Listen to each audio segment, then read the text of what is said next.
College? Classic! It's my sister's ugly friend! Oh no, you're very beautiful. Yeah. Well, what do you have to say? Some lose, some win. God bless you. He went to the National Loyalist Convention in Philadelphia in 1866 as an appointed delegate from Rochester. Most of the other delegates were white.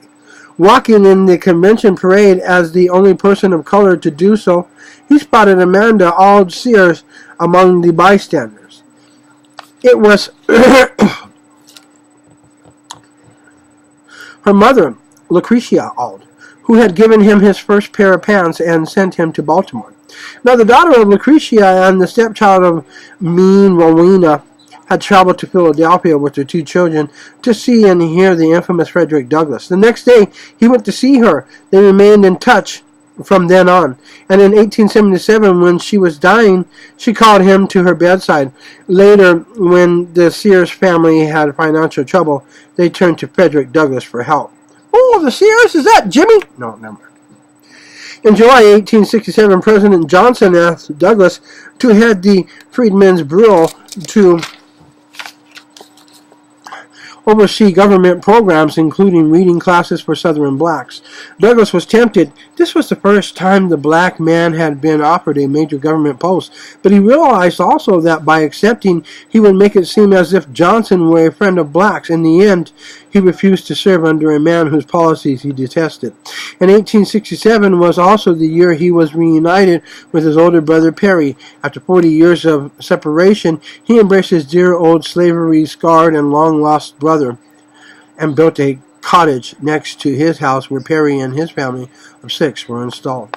In 1868, Douglass campaigned for the Republican candidate Ulysses S. Grant, former commander-in-chief for the Union Army, whose slogan was, "Let us have peace." In a famous speech, "The Work Before Us," Douglass attacked the Democratic Party for ignoring black citizens and warned about the rise in the South of white supremacists, organizations such as the Ku Klux Klan, who attempted to scare blacks out of their legal rights. Rebellion has been subdued, slavery abolished, and peace proclaimed, and yet work is not yet done, he said. That's like today with ISIS. ISIS is scaring the hell out of people. I mean, just the hell out of people. I mean, they're scared to death of ISIS. They're more scared of ISIS than they are Jesus Christ or God Almighty. Yeah. And ISIS is just copying what the Ku Klux Klan did. It's funny because what we're witnessing here is a copy of the Ku Klux Klan. I wonder if Bin Laden himself is in charge of this group. Grant won the presidency with ease, and the 15th Amendment passed through Congress. Now, I want to show you a picture of these guys. Here we go. Nice, huh? Soldiers and a man. Oh, I hear Pastor Jack Hibbs. I wonder what he's doing. Okay, so we're about done with this book. We've got a few pages left. Congress, the one granting the right to vote to all male citizens, and regardless of their race, it was sent for ratification to the states. This caused a temporary rift between Douglass and the women suffragists.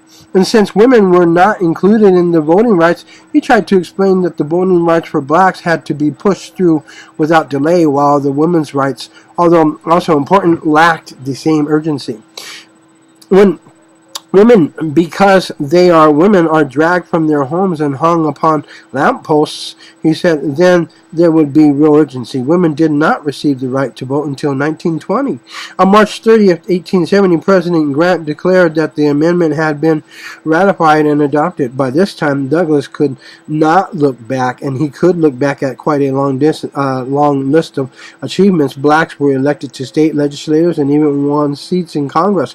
Here reveals of Mississippi became the first black senator, and Joseph Rainey of South Carolina, the first black in the House of Representatives. 1870s offered Douglas many honors. He was asked to become the editor for the Washington, D.C. newspaper, The New National Era. He did not just accept the post. He bought the paper and ran it until it folded in 1874, thereby having a forum for his ideas for a few years while losing money, unfortunately. This is College Classic Campus Hits. This is getting better and better and better and better and better. God bless you. Happy New Year 2019. We love you.